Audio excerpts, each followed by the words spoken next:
আব্দুর রহমান বিন আউফ বলছেন, ওই যে দেখা যায় বিরাট একটা বাহিনী পরিবেষ্টন করা, চতুর্দিকে আর সেনাবাহিনীর দ্বারা পরিবেষ্টিত জায়গায় আবু জেহেল অত্যন্ত সুরক্ষিত অবস্থায় উটের পিঠে সাওয়ার হয়ে আছে, ওই যে দেখা যায়।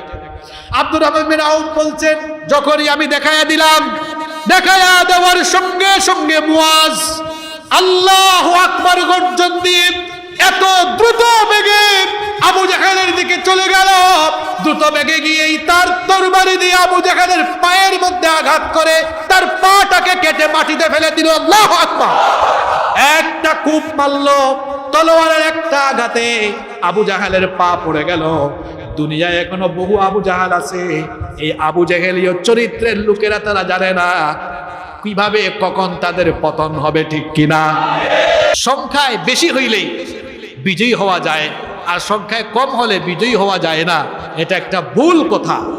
কারণ সংখ্যায় কম হলেও যদি তাদের উপরে আল্লাহর রহমত থাকে, তো বেশি সংখ্যকের উপরে তারা বিজয়ী হয়ে যাবে। যে কর্মসূচি নবীজি হাতে নিয়েছিলেন, তিনি মদিনার রাষ্ট্রকে সুসংহত করার জন্য মদিনার সনদ প্রণয়ন করেছিলেন। ফাইনালি 4 নম্বরে তিনি একটি বাহিনী, একটি মিলিটারি টিম গঠন করেছিলেন। সেখানে নবীজির কিছু ইন্টেলিজেন্ট ফোর্স ছিল।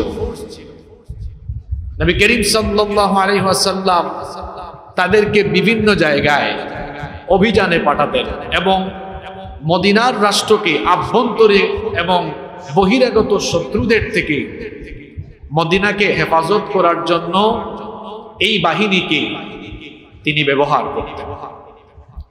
নবী করিম সাল্লাল্লাহু আলাইহি ওয়াসাল্লামের এই ইন্টেলিজেন্স ফোর্স নবীজিকে সংবাদ দিল, তখন হিজরির 2য় বর্ষ, মক্কা থেকে একটি কাফেলা আবু সুফিয়ানের নেতৃত্বে সিরিয়ায় যাচ্ছে। এই সংবাদ পেয়ে নবীজি একটা বাহিনী পাঠালেন তাদেরকে আটকানোর জন্য, কিন্তু তারা যাওয়ার আগেই আবু সুফিয়ান তার বাহিনী নিয়ে সিরিয়াতে চলে গেল। নবীজি কয়েকজনকে দায়িত্ব দিলেন, আবু সুফিয়ান সিরিয়া থেকে যখন ফিরবে তখন সাথে সাথে আমাকে খবর দিবে। বদর যুদ্ধ কি কারণে ঘটলো এই কারণটা আপনাদেরকে বলতেছে, মনোযোগ আছে তো আপনাদের? আমরা বিভিন্ন সময় এই মসজিদে বদর যুদ্ধ নিয়ে হালকা পাতলা আলোচনা হয়েছে, সামান্য আলোচনা হয়েছে, বিশদ আলোচনা কখনো হয় নাই। আজকে আমরা বিশদ আলোচনা করব ইনশাআল্লাহ। নবীজি একটি গোয়েন্দা টিম রেডি রাখলেন যে তোমরা তথ্য দিবে আবু সুফিয়ান যখন সিরিয়া থেকে বাণিজ্যিক কাফেলা নিয়ে যাবে সাথে সাথে আমাকে খবর দিবে। ওইদিকে আবু সুফিয়ান তার নেতৃত্বে বিরাট একটি বাণিজ্যিক কাফেলা নিয়ে সিরিয়া থেকে মক্কার উদ্দেশ্যে রওনা হয়ে গেল। নবীজির প্রেরণ করা গোয়েন্দা টিম এসে নবীজিকে সংবাদ দিল, আবু সুফিয়ান যে কাফেলা নিয়ে মক্কার উদ্দেশ্যে যাচ্ছে সেটা একটা মস্ত বড় কাফেলা।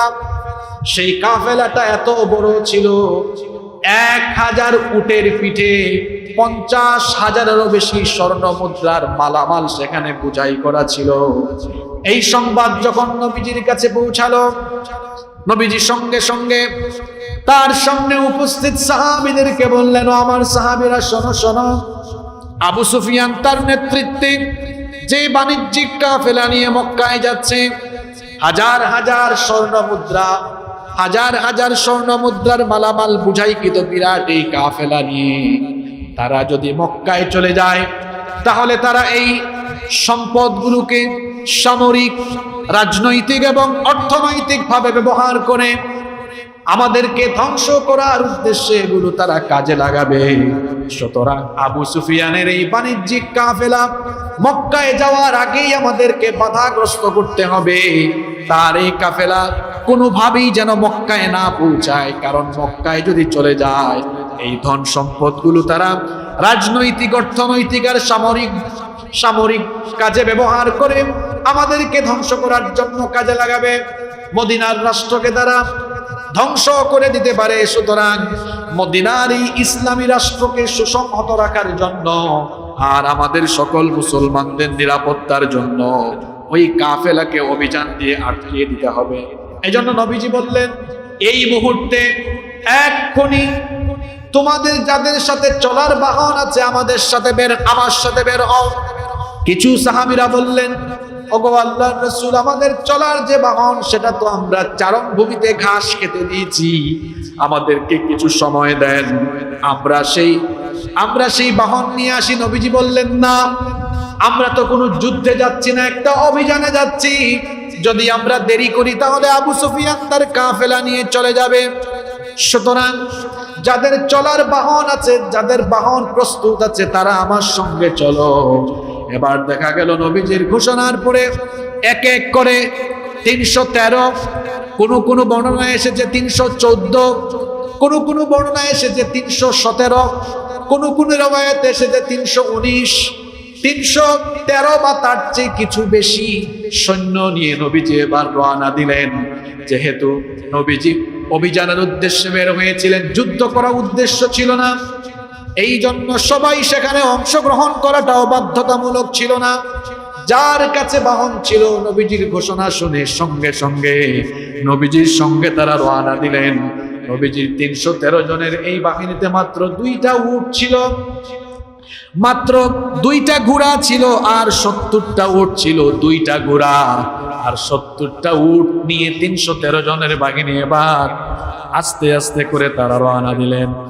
আবু সুফিয়ান সে যখন সিরিয়া থেকে ফিরে আসতেছিল, পত্র মারফতে সে জানতে পারল, আবু সুফিয়ান জানতে পারল মদিনায় মুহাম্মদুর রাসূলুল্লাহ, সবাই বলেন সাল্লাল্লাহু আলাইহি ওয়াসাল্লাম, তার এই বাণিজ্যিক কাফেলাকে আটকে দেওয়ার জন্য তিনি ইতিমধ্যে রওনা হয়েছেন। বাণিজ্যিক এই কাফেলাকে আক্রমণ থেকে হেফাজতের জন্য সঙ্গে সঙ্গে সে মক্কায় খবর পাঠালো। মক্কায় যখন এই খবর চলে গেল, আবু জাহেল সঙ্গে সঙ্গে 1300 জনের একটা বাহিনী রেডি করলো। 1300 জনের একটা বাহিনী রেডি করে সে সঙ্গে সঙ্গে রওনা দিল। আবু সুফিয়ান খুব চালাক ছিল, বুদ্ধিমান ছিল, বিচক্ষণ ছিল। আবু সুফিয়ান চিন্তা করলো, যেই পথ দিয়ে সব সময় মানুষ চলাচল করে, ওই পথ দিয়ে আমি যদি এই বিরাট বাণিজ্যিক কাফেলা নিয়ে যাই, তাহলে আমি হামলার সম্মুখীন হয়ে যেতে পারি। আবু সুফিয়ান যখন শুনলো হামলার জন্য প্রস্তুতি নেওয়া হয়েছে, আবু সুফিয়ান সাথে সাথে রাস্তা পরিবর্তন করলো। রাস্তা পরিবর্তন করে উপকূল ধরে মক্কার উদ্দেশ্যে চলে যেতে লাগলো। আবু সুফিয়ান মক্কায় যাওয়ার পরে, মক্কায় যখন সে নিরাপদে পৌঁছে গেল, তখন সে পত্র লিখলো, পত্র মারফতে আবু জাহালকে জানালো, যেহেতু আমি মক্কায় নিরাপদে চলে এসেছি, সুতরাং আর যাওয়ার দরকার নাই, পথ থেকে ফিরে আসো। আবু জাহাল তখন 1300 জনের বাহিনী নিয়ে জুফা নামক স্থানে পৌঁছে এই সংবাদ পেল, কিন্তু আবু জাহাল ফিরে যেতে চাইল না। আবু জাহাল দম্ভ ভরে বলল, 1300 জনের বিরাট এই বাহিনী নিয়ে এসেছি, বিরাট এই বাহিনী অস্ত্রে শস্ত্রে সুসজ্জিত, আমি এই বিরাট বাহিনী দিয়ে মুহাম্মদ পরেন সাল্লাল্লাহু আলাইহি ওয়াসাল্লাম এবং তার পুরো বাহিনীকে, সব মুসলমানদেরকে নাস্তানাবুদ করে ফেলবো।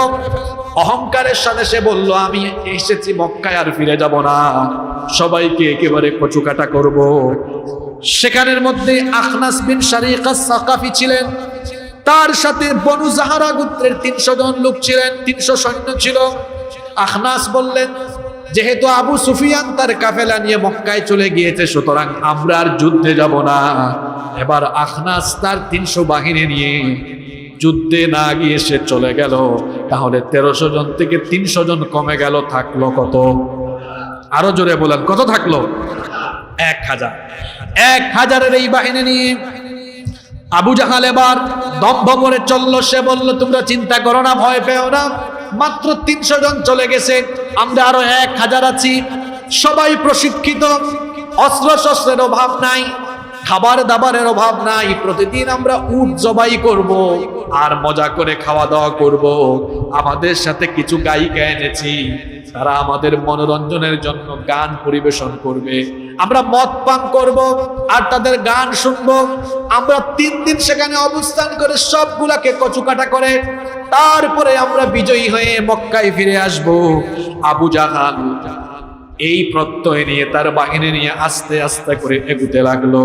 অন্যদিকে নবীজি যখন তার মাত্র 313 জনের বাহিনী নিয়ে জাফরান নামক স্থানে পৌঁছালেন, নবীজি খবর পেলেন আবু সুফিয়ান ইতিমধ্যে বাণিজ্যিক কাফেলা নিয়ে মক্কায় চলে গিয়েছে।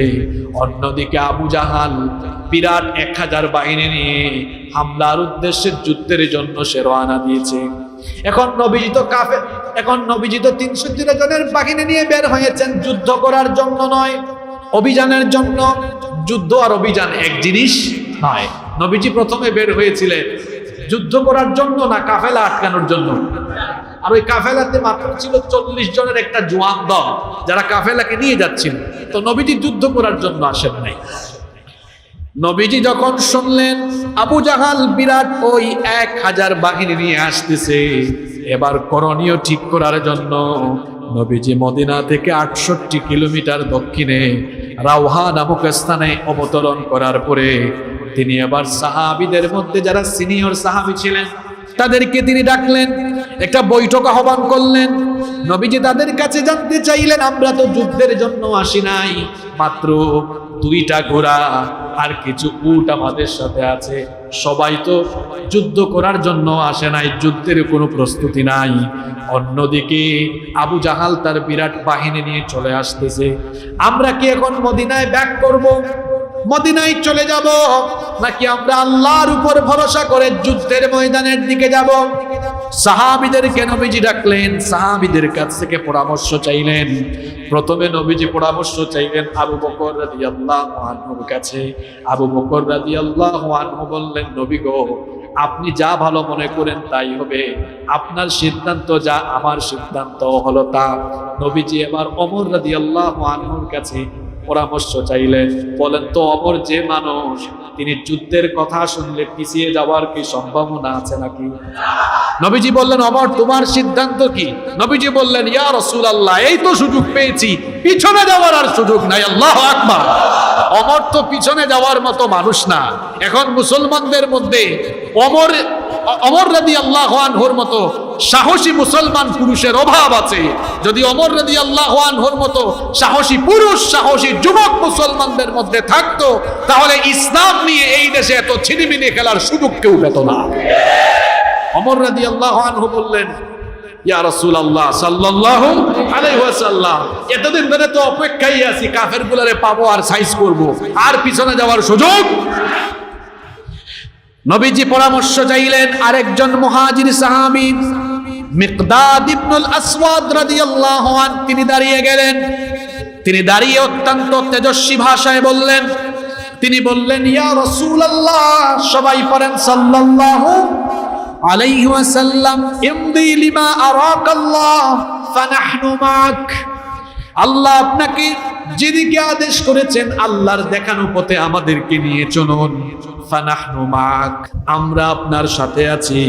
ওয়াল্লাহি, আল্লাহর কসম, লা নাকুলু লাকা কামা ক্বালাত বানু ইসরাঈল লিমূসা, আল্লাহর কসম করে বলছি, আমরা শপথ করছি আল্লাহর নামে, বনি ইসরাঈলের লোকেরা তাদের নবী মূসা আলাইহিস সালামের সাথে যুদ্ধ করার জন্য আমালেকা বিরাট সেই সম্প্রদায়ের সাথে যুদ্ধ করতে গিয়ে যুদ্ধের ময়দানে তারা যেভাবে বলেছিল, যুদ্ধের ময়দানে গিয়ে শত্রুদের বিরাট বাহিনী আর শক্তিমত্তা দেখে মুসা নবীর উম্মত তখন মুসা নবীকে বলেছিল, ইযহাব আনতা ওয়া রাব্বুকা ফাকাতিলা ইন্না হাহুনা কাঈদুন। মুসা, এদের বিরুদ্ধে যুদ্ধ করার কোনো শক্তি আর সাহস আমাদের নাই, আমরা তোমার সাথে এসেছি, এখন তুমি আর তোমার আল্লাহ দুইজনে মিলে যুদ্ধ করো, আমরা দেখি। মিকদাদ রাদিয়াল্লাহু আনহু বললেন, বনি ইসরাইলের ওই ঘাড় তেরা লোকদের মতো আমরা আপনার সাথে ঘাড় তেরামি আচরণ করব না। যুদ্ধের কথা বলে যুদ্ধের ময়দানে গিয়ে আমরা আপনাকে ছেড়ে দিব না, বরং আমরা আল্লাহর নামে শপথ করে বলছি, ইযহাব আনতা ওয়া রাব্বুকা ফাকাতিলা ইন্না মাআকুমা মুকাতিলুন। আমরা বলছি আমাদেরকে নিয়ে যুদ্ধের ময়দানে চলুন, হয় আমরা সেখানে যুদ্ধ করে বিজয়ী হব, নইলে আমরা শাহাদাতের সুধা পান করে শহীদ হব, তাও আমরা একা আপনাকে ময়দানে ছেড়ে দিব না। আমরা আপনাকে ছেড়ে যাব না, আমরা আপনার সাথে যতক্ষণ প্রাণ থাকবে ততক্ষণ আমরা আল্লাহর পথে লড়াই করে যাব। আল্লাহু আকবার। এর নাম হলো ইশকে রসুল, এর নাম হলো রসুল প্রেম। রসুলের সাথে গিয়ে কিংবা রসুলের আদর্শের জন্য জীবনটাকে হাসি মুখে দিয়ে দিবে, তাও রসুলের আদর্শকে দুনিয়ায় ভুলণ্ঠিত হতে দিবে না, ঠিক কি না? নবী করিম সাল্লাল্লাহু আলাইহি ওয়াসাল্লাম মিকদাদ রাদিয়াল্লাহু আনহুর কাছ থেকে এই কথা শুনে তিনি প্রফুল্লিত হয়ে গেলেন। তিনি তখন বললেন, ফাওয়াল্লাযী বাআসাকা বিল হক। নবীজি তখন বললেন, আমি অনেক খুশি হলাম মিকদাদ, তোমার জন্য দোয়া রইল। নবীজি চিন্তা করলেন, আমি তো পরামর্শ চাইলাম, যারা পরামর্শ দিল তারা সবাই হলো মুহাজির, হিজরতকারী সাহাবী, কিন্তু মদিনার কোনো সাহাবী আনসাররা তো কোনো কথা বলে না, কারণ মুহাজিরদের চাইতে আনসারদের সংখ্যা ছিল কম না বেশি? আরো জোরে বলেন, কম না বেশি? বেশি। নবীজি বললেন, কি ব্যাপার আমার আনসার সাহাবীরা, তোমরা নিশ্চুপ কেন? তোমরা তো কোনো কথা বলো না, তাহলে কি তোমরা মদিনার বাহিরে গিয়ে যুদ্ধের জন্য প্রস্তুত নও? তখন আউস গোত্রের নেতা সাদ বিন মুআজ রাদিয়াল্লাহু আনহু বললেন, ওগো আল্লাহর নবী, এটা আপনি কেমন করে বললেন? যদিও মদিনার সনদ অনুযায়ী মদিনার বাহিরে গিয়ে আমরা আপনার সাথে যুদ্ধ করা এটা আমাদের কোনো চুক্তির ভেতরে নাই, কিন্তু এরপরেও তো আমরা ঈমান এনেছি। ঈমানের চুক্তি হলো নবীজি যা বলবেন তাই আমরা মাথা নত করে মেনে নিব। আল্লাহু আকবার। তিনি তখন বললেন, ওগো আল্লাহর রাসূল, আমরা আপনাকে এভাবে ছেড়ে দিতে পারি না। শোনেন, আমরা যে সিদ্ধান্ত নিয়েছি সেটা হলো এই, লাউইস্তারাত্তা বিনা হাযাল বাহর ফাখুদতাহু লাখুদনাহু মাক। ওগো আল্লাহর নবী, আপনি যদি আমাদেরকে নিয়ে সাগরেও ঝাঁপ দেন, আমরা চিন্তা করব না সাগরে ঝাঁপ দেওয়ার পরে কি হবে, প্রয়োজনে আমরা আপনার জন্য জীবন দিয়ে দিব, তাও আমরা আপনাকে কখনো একা ছেড়ে দিব না। তিনি আরো বললেন, মা তাখাল্লাফা মিন্না রাজুলুন ওয়াহিদ, আমাদের একজন লোকও পিছিয়ে থাকবে না। ফাসির বিনা আলা বারাকাতিল্লাহ, সুতরাং আপনি আল্লাহর নাম নিয়ে গিয়ে চলুন, আমরা আপনার সাথে আছি। এই কথা শুনে নবীজি খুশি হয়ে বললেন, তোমরা সবাই যেহেতু যুদ্ধের জন্য প্রস্তুত, সিরু আলা বারাকাতিল্লাহি ওয়া আবশিরু, তোমরা আল্লাহর রহমতের উদ্দেশ্যে বের হয়ে পড়ো আর সুসংবাদ গ্রহণ করো। ফা ইন্নাল্লাহ তাআলা ক্বাদ ওয়া'দানি, নিশ্চয় আল্লাহ আমার সঙ্গে ওয়াদা করেছেন, ইহদাত তাইফাতাইন, দুইটা দলের মধ্যে একটা দলকে তিনি বিজয়ী করবেন। ওয়াল্লাহি লাকা আন্নিল আন আনজুর ইলা মাসারিআল কওম, তোমাদের এই দৃঢ় ঈমান দেখে আমার এখন এই কথাই মনে হচ্ছে, আল্লাহ আমাকে জানিয়ে দিয়েছেন যে কাফেররা আমাদেরকে নিশ্চিহ্ন করতে আসতেছে, আমি যেন আমার চোখের সামনে তাদের মৃত লাশ দেখতেছি। আল্লাহু আকবার পড়েন। কোরআনে কারিমে আল্লাহ এই কথাটা এভাবে বলেছেন, সূরা আনফালের 7 এবং 8 নম্বর আয়াতে আল্লাহ বলছেন, ওয়া ইন ইয়াইদুকুমুল্লাহু ইহদাত তাইফাতাইনি আন্নাহা লাকুম ওয়া তাওয়াত্তুনা আন্না গায়রা যাতিশ শাওকাতি তাকুনু লাকুম ওয়া ইউরিদুল্লাহু আন ইউহিক্কাল হক بكلماته ويقطع دابر الكافرين। আল্লাহ তাআলা বলছেন, আর স্মরণ করো যখন দুটি দলের একটির ব্যাপারে আল্লাহ তোমাদেরকে প্রতিশ্রুতি দিয়েছিলেন যে সেটা তোমাদের হস্তগত হবে, আর তোমরা কামনা করেছিলে, তোমরা চেয়েছিলে কোনো প্রকার কণ্ঠকাকীর্ণ পথ ছাড়াই তোমরা সেই কাফেলাকে তোমরা হস্তগত করে ফেলবে। অথচ আল্লাহ তাআলা চেয়েছিলেন তিনি যেন তার প্রতিশ্রুতির মাধ্যমে সত্যকে যেন প্রতিষ্ঠা করেন, আর কাফেরদেরকে যেন তিনি সমূলে তিনি ধ্বংস করে দেন। অর্থাৎ আল্লাহ তাআলা চেয়েছিলেন, নবীজির সাথে যারা এসেছিল তারা চেয়েছিল আবু সুফিয়ানের কাফেলাকে আটকায়া দিয়া বাণিজ্যিক সেই কাফেলা নিয়ে যাবে, আর আল্লাহ চেয়েছিলেন না, নবীজির এই বাহিনীকে কাফেরদের সামনে মোকাবেলা করাতে। আল্লাহ তাআলা বলছেন, আমি চেয়েছিলাম যা তোমাদের কল্পনায় ছিল না, এত কম সংখ্যক লোক নিয়ে বিরাট সংখ্যকদের উপরে যুদ্ধ করে বিজয়ী হওয়া এটা তোমাদের কল্পনার ভেতরেও ছিল না। আর আমি আল্লাহ তোমাদেরকে মদিনা থেকে, তোমাদের বাড়িঘর থেকে বের করে এনেছিলাম যাতে করে আমি তোমাদেরকে বিরাট সংখ্যক কাফিরদের উপরে বিজয়ী করতে পারি। সুবহানাল্লাহ পড়েন। যখন নবীজি তাদেরকে নিয়ে, যখন সকল সাহাবীরা এই সিদ্ধান্তে উপনীত হলেন, নবীজি এবার 313 জনের এই বাহিনী নিয়ে, 313 জনের এই বাহিনী নিয়ে বদরের উদ্দেশ্যে তিনি রওনা দিলেন। পথ চলতে চলতে তারা সাফরা টিলা সমূহ অতিক্রম করে বদর প্রান্তরের নিকটবর্তী স্থানে অবতরণ করলেন। এখন নবীজি যাওয়ার আগেই, নবীজির বাহিনী যাওয়ার আগেই আবু জাহেল তার 1000 বিরাট বাহিনী নিয়ে বদরের প্রান্তরে এসে একটা উঁচু টিলার পেছনে তারা অবস্থান নিয়েছে। ভালো জায়গা, সুবিধাজনক জায়গা। নবীজি তার 313 জনের বাহিনী নিয়ে যখন বদরের ময়দানে আসলেন, এসে দেখলেন আবু জাহেল তার 1000 বাহিনী নিয়ে উঁচু টিলার পিছনে অবস্থান নিয়েছে, সেখানে শক্ত মাটি। আর সাহাবীরা আসতেছেন, মরুভূমি, ধুধু প্রান্তর, বালু আর বালু। বালুর মধ্যে কিন্তু খুব দ্রুত গতিতে হাঁটা যায় না।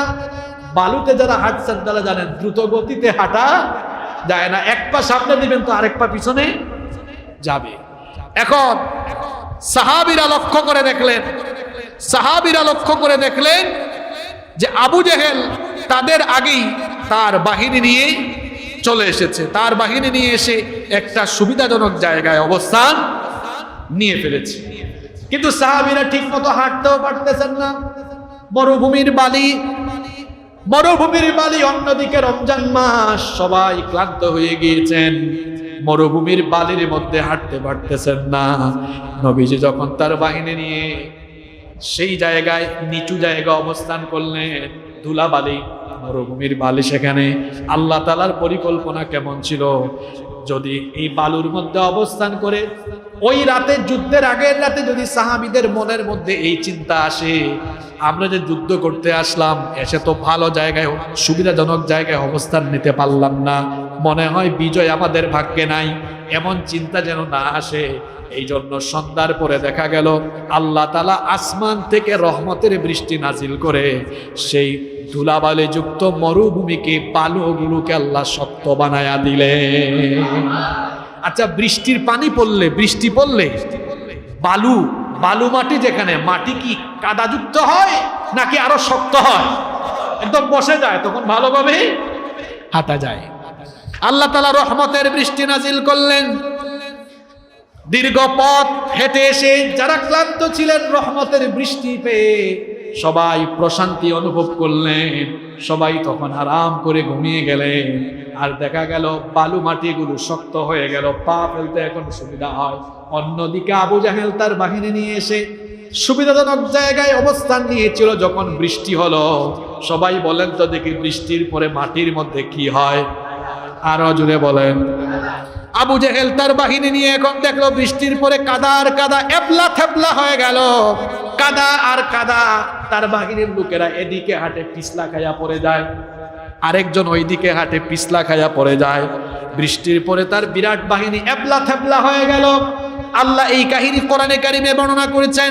সূরা আনফালের 11 নম্বর আয়াতে আল্লাহ বলছেন, ইদ ইউগাশশিকুমুন নুআসা আমানাতাম মিনহু ওয়া ইউনাজ্জিলু আলাইকুম মিনাস সামাই মাআন লিয়ুতাহহিরা বিকুম বিহি ওয়া ইউযহিবা আনকুম রিজজাশ শাইতান ওয়া লিয়ারবিতা আলা কুলুবিকুম ওয়া ইউসাব্বিতা বিহিল আকদাম। আল্লাহ তাআলা বলছেন, আর স্মরণ করো সেই সময়ের কথা যখন তিনি তার পক্ষ থেকে প্রশান্তির জন্য তোমাদেরকে তন্দ্রায় আচ্ছন্ন করলেন, তোমাদের উপরে আসমান থেকে রহমতের বৃষ্টি নাজিল করলেন। এর মাধ্যমে তোমরা পবিত্র হয়ে গেলে, তোমাদের সকল ক্লান্ত হয়ে গেল, শয়তানের কুমন্ত্রণা দূরীভূত হয়ে গেল, তোমাদের হৃদয়গুলো পরস্পর আবদ্ধ হয়ে গেল। আর যখন আসমান থেকে বৃষ্টি নাজিল হলো, যেখানে তোমরা হাঁটতে পারতেছিলে না, তখন দেখা গেল শক্ত বালু মাটির উপরে তোমাদের পা গুলো দৃঢ় হয়ে গেল। সুবহানাল্লাহ পড়বেন না?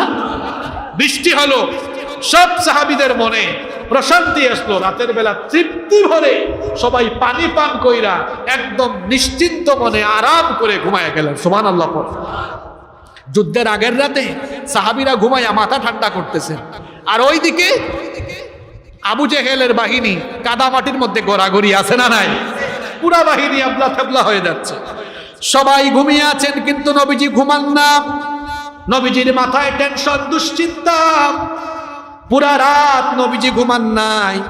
নবীজির প্রিয় সাহাবী আলী রাদিয়াল্লাহু আনহু তিনি বলেছেন, বদর যুদ্ধের আগের রাতে বদরি সাহাবীরা যারা যুদ্ধে গিয়েছিলেন সবাই তারা ঘুমিয়েছিলেন, কারণ আল্লাহর তরফ থেকে সবার উপরে প্রশান্তি নাজিল হয়েছিল। সুবহানাল্লাহ। কিন্তু নবীজি পুরা রাত একবারও তার চোখে কোনো ঘুম ছিল না, তিনি ঘুমান নাই। সারা রাত নবীজি নামাজ আদায় করেছেন। নামাজ আদায় করে করে নবীজি দোয়া করেছেন। নবীজি যুদ্ধের আগের রাতে বারবার দোয়া করেছেন আর বলেছেন, আল্লাহুম্মা, হে আল্লাহ, ইন্নাকা ইন তুহলিক হাদিহিল ইসাবাহ, আমার সাথে যে কাফেলা এসেছে, আমার সাথে যে বাহিনী এসেছে, এই বাহিনী যদি কাফেরদের কাছে ধ্বংস হয়ে যায়, লা তুবাদ ফিল আরদি আবাদা, তাহলে তোমার জমিনের উপরে তোমার ইবাদত করার মতো আর কেউ বাকি থাকবে। সুতরাং তুমি আমাদেরকে সাহায্য করো, তোমার সাহায্য ছাড়া আমরা এই যুদ্ধের মধ্যে অসম যুদ্ধ, তাদের সংখ্যা আমাদের চাইতে বেশি, তুমি যদি সাহায্য না করো তাহলে আমরা নাস্তানাবুদ হয়ে যাব। বলেন তো, নবীজি যদি আল্লাহর কাছে হাত তুলেন দোয়া করে, সেই দোয়া কি আল্লাহ ফিরাইয়া দিবেন নাকি? যখনই নবীজি আল্লাহর কাছে দোয়া করলেন, আল্লাহ তাআলা সঙ্গে সঙ্গে জবাব দিয়ে দিলেন, আয়াত আল্লাহ নাজিল করলেন। আল্লাহ জানিয়ে দিলেন, কোরআনে কারীমে আল্লাহ এই ঘটনা এভাবে তুলে ধরেছেন। আল্লাহ বলছেন, ইত্তাস্তাগীসুনা রাব্বাকুম ফাস্তাজাবা লাকুম আন্নী মুমিদ্দুকুম বিআলফিম মিনাল মালাইকাতি মুরদিফিন। আল্লাহ বলছেন, আর স্মরণ করো যখন তোমাদের পালন কর্তার নিকটে কাতর হয়ে প্রার্থনা করেছিলে, তখন তিনি প্রার্থনা কবুল করে সঙ্গে সঙ্গে জানিয়ে দিয়েছিলেন, তোমরা ভাবতেছো অসম যুদ্ধ, তোমাদের সংখ্যা কম, কিন্তু আল্লাহ যার পক্ষে থাকবেন তাদের শক্তি কম না বেশি?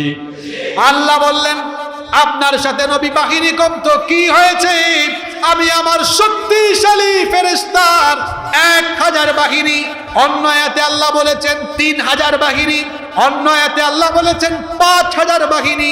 তার মানে হলো আল্লাহ নবীজিকে আয়াত নাজিল করে সান্ত্বনা দিয়েছেন, নবী গো, ওদের সংখ্যা আপনার চাইতে 3 গুণ বেশি, ভীত হবেন না, সন্তুষ্ট হবেন না, কারণ আমি আপনার এই বাহিনীর সাথে আমার স্পেশাল হাজার হাজার শক্তিশালী ফেরেশতা নাজিল করে কাফিরদের উপরে আমি আপনাকে বিজয়ী করব।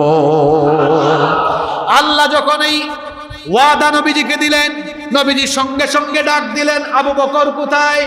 নবীজি সঙ্গে সঙ্গে তার প্রিয় বন্ধু আবু বকরকে ডাকলেন, ডেকে বললেন, আবশির আবশির ইয়া আবা বকর, হে আবু বকর সুসংবাদ নাও, আতাকা নাসরুল্লাহ, আল্লাহর সাহায্য চলে আসতেছে। আল্লাহ আমাকে ওয়াদা করেছেন বদরে তিনি আমাকে বিজয় দিবেন। আল্লাহর ওয়াদা পাওয়ার পরে আমি যেন চোখের সামনে উতবা, শাইবা আর আবু জেহেল এদের মৃত লাশ আমি চোখের সামনে দেখতে পাচ্ছি। আল্লাহু আকবার। নবীজি যখন সাহাবীদেরকে এই কথা শোনালেন, সাহাবীদের ঈমানি তেজ আরো বেড়ে গেল, সাহস আরো বেড়ে গেল। নবীজি বদরের যুদ্ধের দিন সকালবেলা তার হাতের মধ্যে 1 মুষ্টি মাটি নিলেন, হাতের মধ্যে 1 মুষ্টি মাটি নিয়ে শাহাতিল বুজু বলে ছুঁড়ে দিলেন। নবীজি সেই মাটিগুলো কাফেরদের নাকে মুখে গিয়ে চোখের মধ্যে গিয়ে পড়ে গেল। সবগুলো কাফের এলোমেলো হয়ে দিক বিদিক ছুটাছুটি করলো। নবীজি বললেন, সকল সাহাবীদেরকে বললেন, এবার সবার উপরে আক্রমণ আরম্ভ করো। নবীজি বললেন, ভয় পেও না, এদের সংখ্যা আমাদের চাইতে বেশি, ভয় পেও না, সাহাবীরা আল্লাহ ওয়াদা দিয়েছেন বিজয় দিবে। তোমরা যুদ্ধের ময়দানে ঝাঁপিয়ে পড়ো, কুমু ইলা জান্নাতিন আরদুহা কারদিস সামাওয়াতি ওয়াল আরদ। চলো, এটা যুদ্ধের ময়দান নয়, এটা হলো জান্নাতের বাগান। এখানে যদি জীবন চলে যায় তাহলে আসমান আর জমিনের চাইতে বিশাল জান্নাত আল্লাহ তোমাদেরকে উপহার দিবে। বুখারীর ভেতরে একটা হাদিস এসেছে, একজন আনসারী যুবক সাহাবী, তার নাম হচ্ছে উমাইর ইবনুল হুমাম, ওয়া কানা ইয়াকুলুত তামার, তিনি খেজুর খাচ্ছিলেন। নবীজির জবান থেকে এই কথা শুনে সকালবেলা নবীজি বক্তব্য দিচ্ছেন, খেজুর খাচ্ছিলেন, ব্রেকফাস্ট করছিলেন। নবীজির মুখ থেকে এই কথা শুনে তিনি বললেন, বাহ বাহ ইয়া রাসূলুল্লাহ, সবাই বলেন সাল্লাল্লাহু আলাইহি ওয়াসাল্লাম। কি ফ্যান্টাস্টিক কথা শোনালেন, কি চমৎকার কথা শোনালেন। এখানে জীবন চলে গেলে দুনিয়া আসমান জমিনের চাইতে বিশাল জান্নাত আমি পাবো। নবীজি বললেন নাম, নবীজি বললেন বালা, অবশ্যই। তখন ওই সাহাবী বললেন, যুবক সাহাবী বললেন, লা ইন আনা হুইতু আন আকুলা তামারাতি হাদিহি ইন্নাহা লাহায়াতুন তাওয়িলা, আপনার জবান থেকে এই কথা শুনে আমি যদি খেজুর খাইয়া সময় নষ্ট করি তো জান্নাতে ঢুকতে আমার দেরি হয়ে যাবে। সঙ্গে সঙ্গে খেজুরের প্যাকেটটা, ব্যাগটা হাত থেকে ছুঁড়ে ফেলে দিয়ে তরবারি হাতে নিয়ে বদরের ময়দানে তিনি ঝাঁপিয়ে পড়ে লড়াই করতে করতে শহীদ হয়ে গেলেন। বদরের শহীদদের লাশ যখন একত্রিত করা হয়েছিল, সাহাবীরা বলেছিলেন, নবী এরা আপনি চিনছেন? ওই যুবক সাহাবী শহীদ হওয়ার জন্য খেজুরটা খায় নাই, ফেলে দিয়ে লড়াই করে শহীদ হয়েছে। নবীজি সাহাবীদেরকে বলেছিলেন, সব সাহাবী সাক্ষী থাকো, আমি ঘোষণা করছি, আমি সাক্ষী দিচ্ছি, ইন্নাহু মিন আহলিহা, নিশ্চয়ই আমার এই সাহাবী আল্লাহর প্রতিশ্রুত ওয়াদাকৃত এই জান্নাতের উত্তরাধিকারী হবে, এতে কোনো সন্দেহ নাই। আল্লাহু আকবার। নবীজির সাহাবীরা যুদ্ধে ঝাঁপিয়ে পড়লেন। বিরাট একটা যুদ্ধ শুরু হয়ে গেল। যুদ্ধ যখন আরম্ভ হয়ে গেল, তখন দেখা গেল আল্লাহ যেভাবে ওয়াদা দিয়েছিলেন, ওয়াদা মোতাবেক হাজার হাজার ফেরেশতার বাহিনী এবার বদরের ময়দানে আসা শুরু হয়ে গেল। সুবহানাল্লাহ। কিন্তু ফেরেশতাদেরকে কোনো সাহাবী দেখে না, শুধু মাঝে মাঝে দেখা যায়, মাঝে মাঝে দেখা যায় নবীজির সাথে কোনো সাহাবীরা কাফেরকে আঘাত করে না, কিন্তু হঠাৎ করে দেখা যায় ওই কাফেরগুলোর শরীর থেকে গর্দানটা আলাদা হয়ে যায়। কি ব্যাপার, আশ্চর্য ব্যাপার, কেউ মারে না কিন্তু মরে যায়। এই কথা আল্লাহ কোরআনে বলছেন, তোমরা মারো নাই, মেরেছেন যিনি, তিনি কে? দেখেন, আমাদের ইমান যদি ইমানের মতো ইমান হয়, সংখ্যাও যদি কম হয়, আমরা গিয়ে ইসলামের বিরোধীদের উপর অ্যাকশন নেওয়া লাগবে না। অ্যাকশন যিনি নিয়ে নিবেন বলেন তিনি কে? বলেন তো ফেরাউন, ফেরাউনের মতো শয়তানকে, মুসা নবীর সাথে যারা ছিলেন তারা ফেরাউনকে মেরেছে না আল্লাহ মেরেছেন? নমরুদের মতো স্বৈরাচারী শয়তানকে ইব্রাহিম নবী মেরেছেন নাকি আল্লাহ মেরেছেন? আবু জেহেলের এই বাহিনীর 313 জন, কমন সেন্স কি বলে 313 জন দিয়ে সম্ভব 1000 জনের সাথে? কথা বলেন, সম্ভব? সম্ভব না তো। আল্লাহ বলেছেন, শুনো এদেরকে কেমনে সাইজ করেছি আমি। এই ঘটনা আল্লাহ সরাসরি কোরআনে বয়ান করেছেন। রব্বুল আলামিন কোরআনুল কারীমে সূরা আনফালের 12 নম্বর আয়াত থেকে বলছেন, ইউহি রাব্বুকা ইলাল মালাইকাতি আন্নী মাআকুম فثبتوا الذين آمنوا سألقي في قلوب الذين كفروا الرعب فاضربوا فوق الأعناق واضربوا منهم كل بنان। আল্লাহ বলছেন, স্মরণ করো সেই ঘটনা যখন তোমাদের রব ফেরেশতাদেরকে আদেশ দিয়েছিলেন, হ্যাঁ ফেরেশতারা আমি তোমাদের সাথে আছি, যাও ইমানদারদের সাথে বদরের ময়দানে গিয়ে তাদের ইমানকে তাজা করো, ইমানটাকে দৃঢ় করে দাও। তোমরা ইমানদারদের সাথে মিলিত হয়ে কাফিরদের বিরুদ্ধে যুদ্ধ করো। ফেরেশতারা আমি তোমাদেরকে আদেশ দিচ্ছি, তোমরা গিয়ে কাফিরগুলা গর্দানের উপরে আঘাত করো, জুড়াই জুড়াই তাদেরকে মারো। আল্লাহু আকবার। আল্লাহর এই আয়াতের সত্যতা শুনেন। বদরের ময়দানে, বদরের যুদ্ধে কাফিরদের সাথে যারা অংশগ্রহণ করেছিল তাদের জবান থেকেই এর সত্যতা শুনেন। আবু জাহেলের ছেলে ইকরিমা বিন আবু জাহাল বদরের যুদ্ধে আবু জেহেলের বাহিনীতে সে কাফিরদের পক্ষে এসেছিল। যদিও ইকরিমা মক্কা বিজয়ের পরে মুসলমান হয়েছিল। ইকরিমা বলছেন, বদরের যুদ্ধে আমি যুদ্ধ অবস্থায় ছিলাম, আমার ডানে বামে আমার সাথীদের দিকে তাকায়া দেখি হঠাৎ করে তারা আমার সাথে এসেছিল, কিন্তু মুসলিম বাহিনীর কেউ আসলো না। দেখলাম আমার ডানে বামের সাথী যোদ্ধা যারা ছিল তাদের শরীর থেকে কল্লাটা আলাদা হয়ে নিচে পড়ে গেল। আমি অবাক হলাম, কি ব্যাপার? কেউ তার উপর আক্রমণও করে না, কেউ তাকে মারে না, কিন্তু তার শরীর থেকে গর্দানটা আলাদা হয়ে যায় কেমনে? কেমনে আলাদা হয়ে যায়? এটা তো আল্লাহ কোরআনে বলেছেন, সূরা আনফালের 12 নম্বর আয়াতে আল্লাহ বলেছেন, আমি ফেরেশতাদেরকে আদেশ দিলাম, আমি আমার নবীকে ওয়াদা করেছি, ওয়াদা মোতাবেক তোমরা বদরের ময়দানে যাও, গিয়ে কাফিরগুলোর গর্দানের উপর আঘাত করে শরীর থেকে গর্দান আলাদা করে দাও। আর ইকরিমাও বলছে, আমিও দেখেছি আমার সাথে কাফির যোদ্ধাগুলো তাদেরকে কেউ মারে না, কিন্তু দেখা যায় হঠাৎ করেই তাদের গর্দান থেকে কল্লাটা আলাদা হয়ে, তাদের শরীর থেকে গর্দানটা আলাদা হয়ে যায়। আল্লাহু আকবার!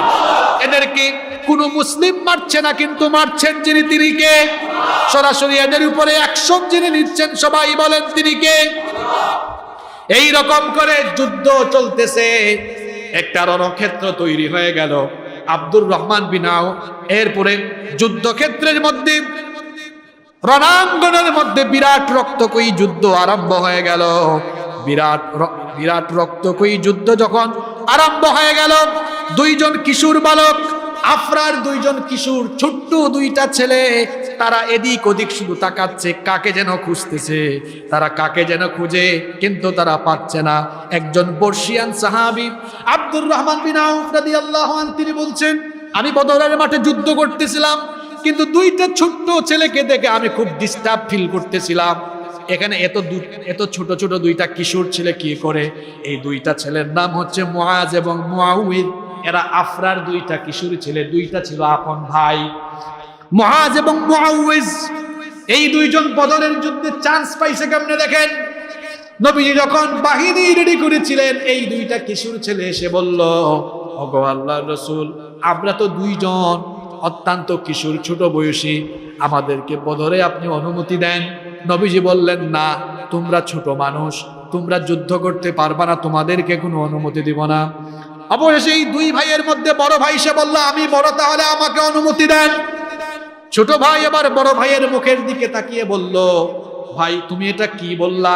একসাথে আমরা খাবার দাবার খাই, দুই ভাই একসাথে খেলাধুলা করি, দুই ভাই একসাথে আমরা সফর করি, এখন যুদ্ধে তুমি চলে যাবা আর আমি বসে থাকবো, এটা তো হইতে পারে না। চান্স হইলে দুইজনেরই চান্স হওয়া লাগবে। ছোট ভাই তখন বলল, গো আল্লাহর নবী, আমার বড় ভাই সে বয়সে বড়, এই জন্য দাবি করছে, তাকে যেন আপনি অনুমতি দেন। ও শুধু বয়সে বড়, কিন্তু কোনো কামের না, ওর শরীরে শক্তি কম, আমার শরীরে শক্তি বেশি। যদি এটা আপনি যাচাই করতে চান, তো আমাদের দুই ভাইয়ের মধ্যে একটু মারামারি লাগায়া দেন, কুস্তি লাগায়া দেন, দেখবেন ও আমার সাথে পারে না। নবীজি এবার মুচকি হেসে দিয়ে বললেন, ঠিক আছে, দুই ভাইয়ের মধ্যে দেখি কার শক্তি বেশি। দুইজন যখন কুস্তি আরম্ভ করলো, ছোটটা তো চান্স পাওয়ার জন্য এমনি একটা ভাব নিয়ে বলছে তার শরীরে শক্তি বেশি। দেখা গেল বড় ভাই প্রথম দফাতেই তার ছোট ভাইকে নিচে ফেলে দিল। যখন নিচে পড়ে গেছে ছোট ভাই, তখন কি বলল দেখেন, কানে কানে বলল, ভাই তোমার সাথে তো আমি পারবো না, এটা আমিও জানি, কিন্তু তুমি যে আমারে ফালায় দিলা, এখন তো নবীজি আমাকে অনুমতি দিবেন না, তুমি এবার একটু লুজ হয়ে থাকো, তোমার একটা ধাক্কা দিয়ে আমি এবার নিচে ফালায় দেই, তাহলে নবীজিকে বলবো সে প্রথম দফায় ফালাইলে কি হবে, পরে কিন্তু আমি তাকে ফেলে দিয়েছি, দুইজনই চান্স পাওয়ার সম্ভাবনা থাকবে। নবীজি এটা শুনে ফেললেন। নবীজি শোনার পরে মুচকি হেসে দিয়ে বললেন, ঠিক আছে, যাও, তোমাদের দুই ভাইকে অনুমতি দেওয়া হলো। মাঝে মাঝে কিন্তু ছোটরাও বড় কাম কইরা, ছোটরাও কিন্তু বড় কাজ করে ফেলে। এই জন্য নবীজি ছোটদেরকে কখনো উপেক্ষা করতেন, ছোটদেরকে অবহেলা করতেন না। এই ছোট্ট দুইটা ছেলেকে দিয়েই কিন্তু আল্লাহ তাআলা ইসলামের বড় দুশমন আবু জেহেলের মৃত্যু ঘটিয়েছিলেন।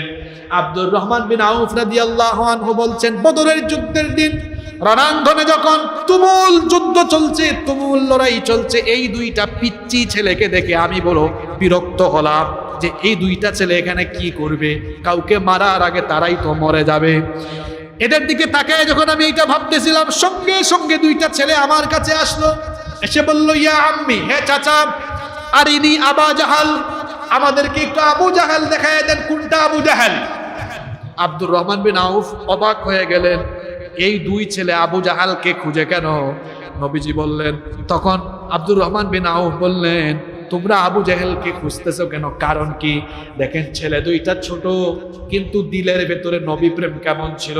তারা জবাবে বলল, উখবিরতু আন্নাহু ইয়াসুব্বু রাসূলুল্লাহ, সবাই পড়েন সাল্লাল্লাহু আলাইহি ওয়াসাল্লাম।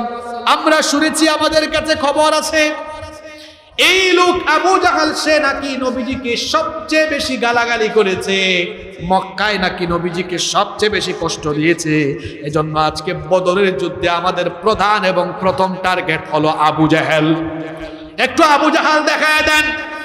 আব্দুর রহমান বিন আউফ বললেন, তোমরা তো বাবাজি আবু জাহেলের ধারে কাছেও যাইতে পারবা না, কারণ নেতা কখনো একা থাকে, নেতার চারপাশে কিছু সামসা আছে না নাই?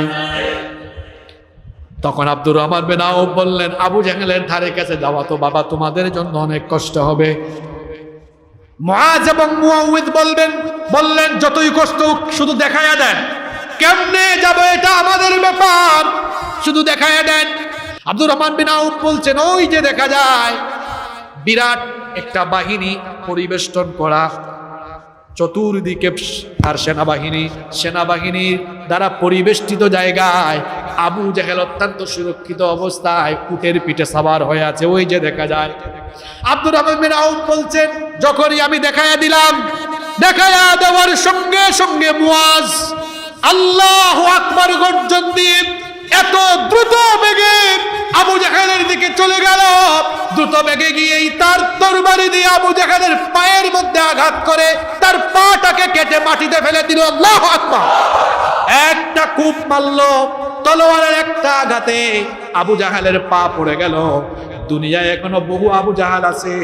এই আবু জাহেলীয় চরিত্রের লোকেরা তারা জানে না কিভাবে কখন তাদের পতন হবে, ঠিক কিনা? ছোট্ট ছেলেটা যখন আবু জাহেলকে গিয়ে তলোয়ার দিয়ে আঘাত করলো, এক আঘাতেই তার পা মাটিতে পড়ে গেল। এই অবস্থা যখন আবু জাহেলের ছেলে ইকরিমা দেখলো তার বাপের এক ঠ্যাং এক পা কেটে ফেলেছে, ইকরিমা তখন দৌড়ে এসে মুআজের হাতের ঠিক এই জায়গার মধ্যে আঘাত করলো। একটা আঘাতে মুআজের হাতটা কেটে গেল। হাতটা কেটে চামড়ার সাথে ঝুলে আছে, লটকে আছে।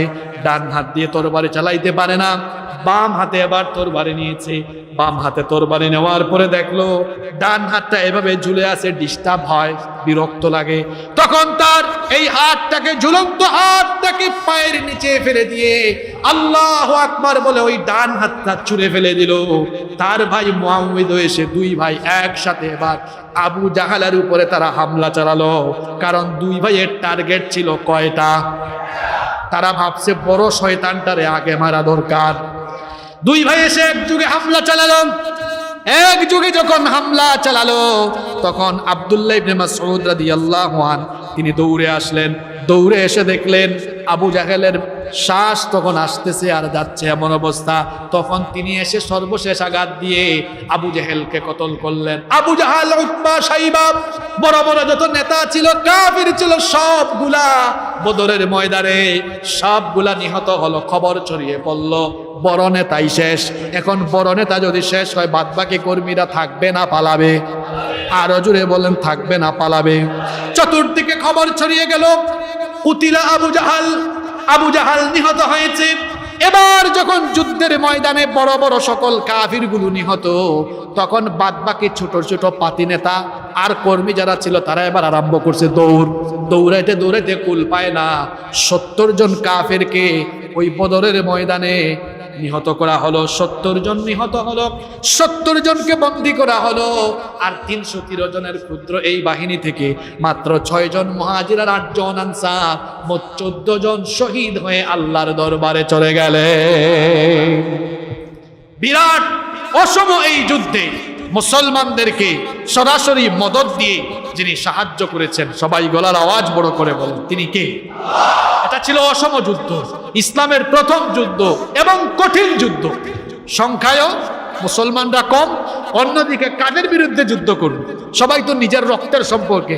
দেখা গিয়েছে ছেলে ইসলাম কবুল করেছে, বাপ করে নাই, তো বাপ বেটা মুখামুখি, চাচা ভাতিজা মুখামুখি, ভাই ভাই, মুখামুখি কঠিন এই যুদ্ধে আল্লাহ তাআলা মুসলমানদেরকে সহযোগিতা করলেন, মুসলমানদেরকে সহযোগিতা করে আল্লাহ তাআলা বিজয় দিলেন। এই যে বদরের যুদ্ধ নিয়ে আজকে বিশদ আলোচনা করলাম, এই বদরের যুদ্ধেও আমাদের জন্য শিক্ষা নেওয়ার মতো বহু উপদেশ আছে না নাই? আছে। আমি এর মধ্যে কয়েকটা শিক্ষা বলি বদরের যুদ্ধ থেকে আমরা কি কি শিক্ষা নেওয়া দরকার। নাম্বার 1, 1 নাম্বার, আপনি কোনো বাহিনী বা কোনো টিমের বা কোনো সম্প্রদায়ের নেতা হলে সব সময় নিজের সিদ্ধান্তকে সবার উপরে চাপিয়ে দিবেন না, যেন পরামর্শ ভিত্তিক কাজ করতে হবে। পরামর্শ ভিত্তিক কাজ করেছেন মুহাম্মাদুর রাসূলুল্লাহ সাল্লাল্লাহু আলাইহি ওয়াসাল্লাম। কিভাবে পরামর্শ ভিত্তিক কাজ করেছেন নিশ্চয়ই আপনাদের মনে আছে। নবীজি 313 জনের বাহিনী নিয়ে সর্বপ্রথম যে রওনা দিয়েছিলেন যুদ্ধের জন্য না কাফেলা আটকানোর জন্য? যখন দেখলেন যুদ্ধ চলে আসতেছে সামনে, একটা রক্তক্ষয়ী যুদ্ধ, তখন নবীজি যুদ্ধের জন্য সাহাবীদেরকে সরাসরি নির্দেশ দিলেন না সবাইকে ডেকে পরামর্শ চাইলেন? কি চাইলেন? পরামর্শ চাইলেন। এজন্য পরামর্শ ভিত্তিক কাজ করতে হবে। বিশেষ করে যারা দ্বীন কায়েমের আন্দোলন করেন তাদেরও পরামর্শ ভিত্তিক কাজ করতে হবে। ছোট কেউ পরামর্শ দিলে সেই পরামর্শ যদি গ্রহণযোগ্য হয় সেই পরামর্শ গ্রহণ করে নিতেই হবে। আর যদি নেতা ভাব দেখাইয়া সবসময় নিজেরটারই রাইট মনে করেন, পরামর্শ যেখানে নাই বরকত সেখানে নাই। পরামর্শ ভিত্তিক কাজ করেছেন মুহাম্মাদুর রাসূলুল্লাহ সাল্লাল্লাহু আলাইহি ওয়াসাল্লাম। তাহলে বদরের এই যুদ্ধ থেকে আমরা প্রথম যে শিক্ষা নিব সেটা হলো যে কোনো কাজে আমরা পরামর্শ করে সিদ্ধান্ত গ্রহণ করব, তাহলে বরকত আসবে যার তরফ থেকে, তিনি কে? নাম্বার 2, বিজয়ের জন্য, সফলতার জন্য দুয়ার দরকার আছে। দুয়া এমন একটা জিনিস, আমরা রমজানের প্রথম জুমায় আলোচনা করেছিলাম যে দুয়ার মাধ্যমে অসাধ্য জিনিসও মানুষের সাধ্যের ভেতরে চলে আসে। নবীজি বদরের যুদ্ধের আগের রাতে সব সাহাবীরা ঘুমাইছেন, নবীজি কি ঘুমিয়েছেন? সালাত আদায় করেছেন আর দোয়া করেছেন কার কাছে? আরো জোরে বলেন, কার কাছে?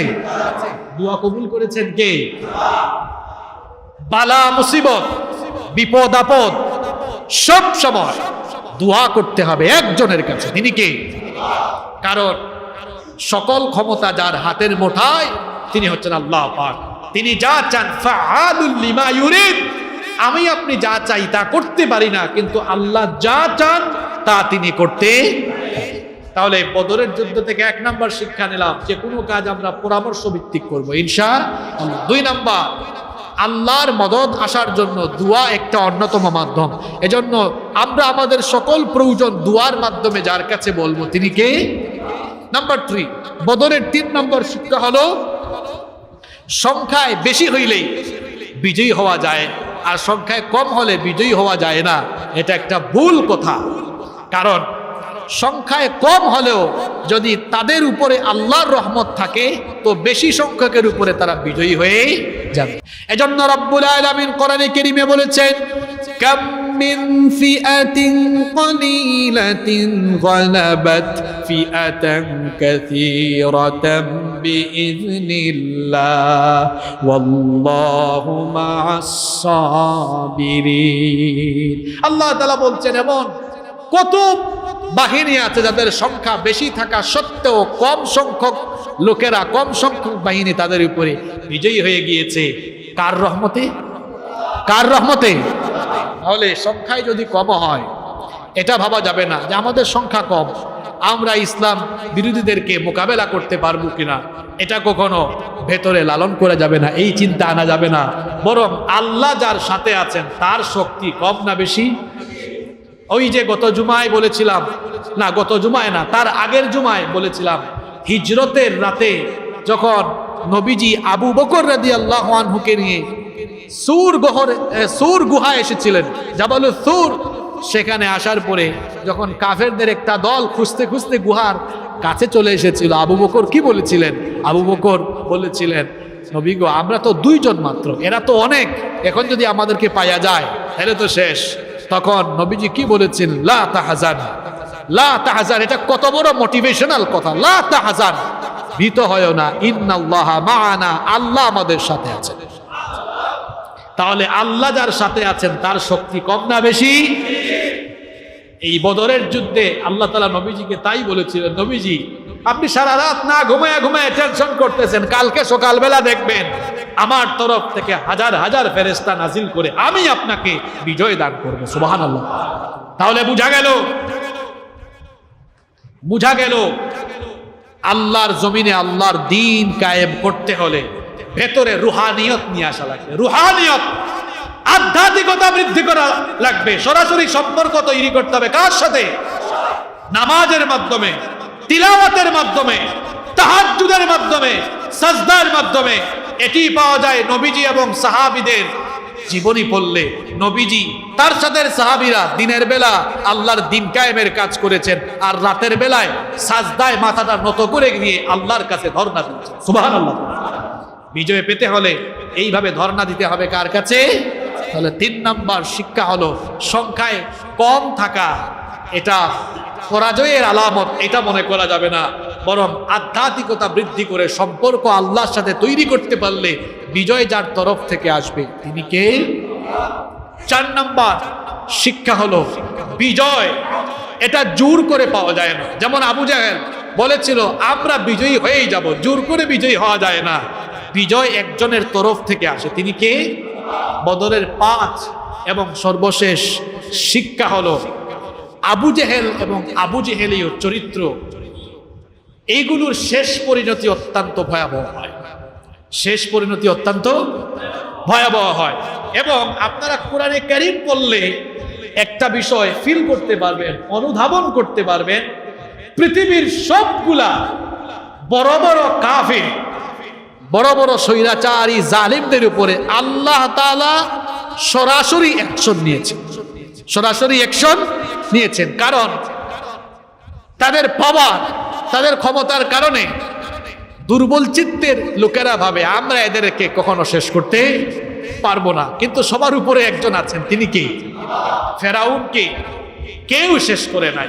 ফেরাউনকে দুনিয়ার একটা মানুষ তার গায়ে ফুলের টুকা দিয়ে মারে নাই, তার গায়ে কোনো কিছু টুকা দিয়ে মারে নাই। ফেরাউনকে সরাসরি যে বাহিনীর অ্যাকশন ফেরাউনের উপরে হয়েছে সেই বাহিনীটা কার? আপনারা বলবেন হুজুর বাহিনী কোন জায়গায় ছিল? ফেরাউন তো পানি খেয়ে না মরছে। তো পানি এটা হুকুম মানে আমার আপনার না, আল্লাহ।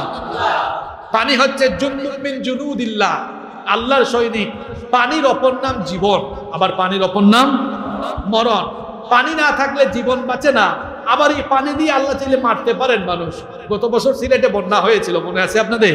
আমি বন্যার সময় ছিলাম, বহু মানুষের লাশ আমি পানির উপরে ভাসতে দেখেছি। এই পানি দিয়া আল্লাহ মানুষের জীবন বাঁচান, আবার আল্লাহর হুকুমে পানি মানুষকে মেরে ফেলতেও পারে। নমরুদের উপর অ্যাকশনটা এসেছে কার তরফ থেকে? ভালো মশাও না, কি মশা? ল্যাংড়া মশা। এরপরে মরছেও ভালো সুরতে না, মরছে কিসের বাড়ি খাইয়া? আরো জুড়ে বলেন, কিসের বাড়ি খাইয়া? এখনো নমরুদি চরিত্র ধারণ কইরা চলাফেরা করে মাঝে মাঝে দেখা যায় এই সকল লোকেরা এরকম জুতা খাওয়া সুন্নতের সম্মুখীন হয়ে যায়, মাঝে মাঝে হয় এরকম। এরপরে আবু জেহেলের উপরে অ্যাকশন এসেছে কার তরফ থেকে? আচ্ছা, ওই দুইটা ছোট্ট ছেলে, এদের ভেতরে হিম্মত যিনি দিলেন তিনি কে? সাহস দিলেন যিনি, তিনি কে? সুতরাং বদরের এই যুদ্ধের আলোচনা থেকে 5 নম্বর শিক্ষা হলো মুমিনরাই সব সময় বিজয়ী হবে, আর ইসলাম বিরোধীরা, ইসলাম এবং ইসলামের ক্ষতি সাধনকারীরা তারা কখনোই ইসলামের উপরে প্রাধান্য বিস্তার করতে পারবে না। তারা ইসলামের উপরে প্রাধান্য বিস্তার করতে গিয়ে একদিন ধ্বংসের অতল গহ্বরে নিপতিত হবে ইনশাআল্লাহ। বদরের এই শিক্ষাগুলো অর্জন করে বাস্তব জীবনে প্রতিফলিত করা এবং বদরি সাহাবীদের মতো ঈমান আমাদের ভেতরে লালন করার সকল তৌফিক আল্লাহ তাআলা আমাদেরকে দান করুন।